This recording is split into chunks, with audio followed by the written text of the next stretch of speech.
Just on a side note, I noticed on your Instagram you had something that was really funny about TV moms and how there's a character trait to them. And I was just wondering if you could just... Yeah, so I can't remember what I was watching. It's a show that I like, A Million Little Things. I don't know if anybody watches it. It's an ABC show. I like ABC programming. And one of the women's mothers was coming to visit. And she's like, oh, I gotta deal with my mom. And I just started to realize in a lot of the content we take in, people don't like their mothers. Like the mother is always this passive aggressive, very critical character. And I don't mean it when the mother herself is the protagonist. Like if the show is about her, then she's likable because she has to be. Or if it's a family show, so like, you know, it's an ensemble show, and so there's a mom and a dad and some children, the parents are likable because the show is about them all. But if those parents visit, somebody always doesn't like a mom, you know, or even if it's a mother-in-law, you know what I mean? There's always some tension between the women, you know? And I'm just like, what is that about? Like, why do we write them that way? And I'm not saying that there aren't critical women, just as much as there are critical men in the world.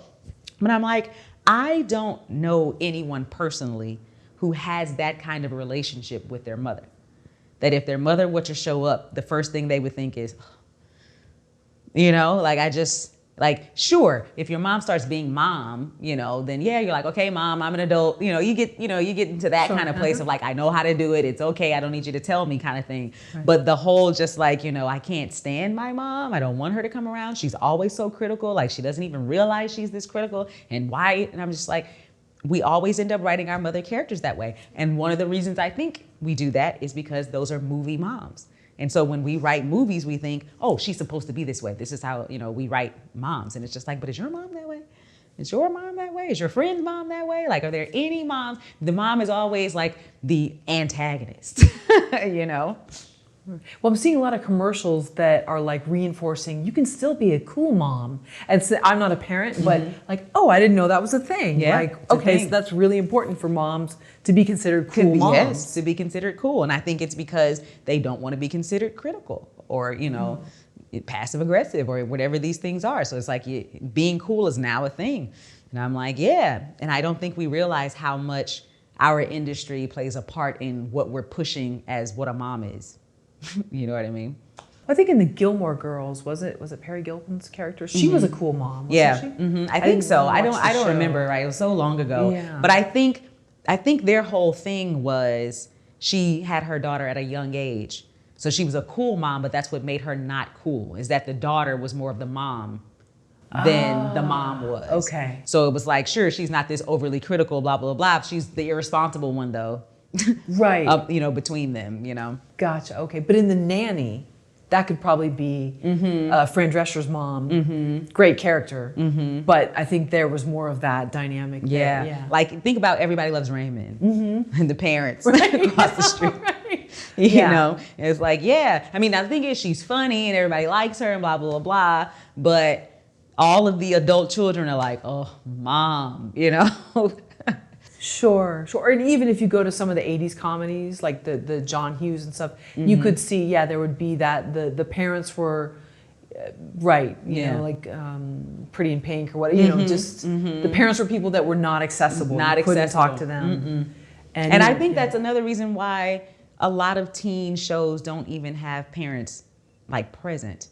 And I'm always like, where are their parents? Like, I'm always thinking that when I'm watching like teen shows, like, where are the parents? Why don't we know what our kids are out, you know, doing, you know? Because I think, again, it goes from that like, well, they're inaccessible kind of people.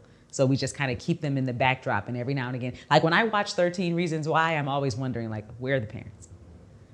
Like, where are they? And sure, they show up every now and again, but it's still always after the fact.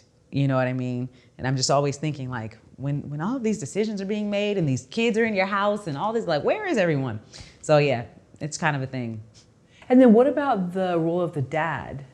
Are they sort of the placater? Are they the neutral one? They're either very neutral or very cool, or, you know, well, mom's not gonna let me do it, but I know dad will. Like, you know, they like dad's the go-to guy, and mom is always the like the disciplinarian.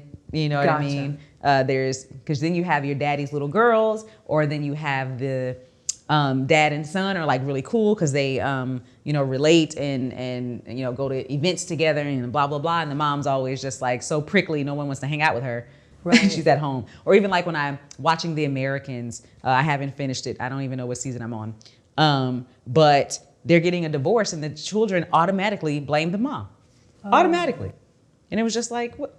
And not to say that either one of them was at fault, because The Americans is a whole thing that they're spies in the first place, you know, and so they were made to get married. So there was no love, right? So they have been together for so long now, their kids are teenagers, and they're really realizing like, well, why are we, you know, really doing this? Why are we staying together? Like, we've never really loved each other. So they're deciding to part.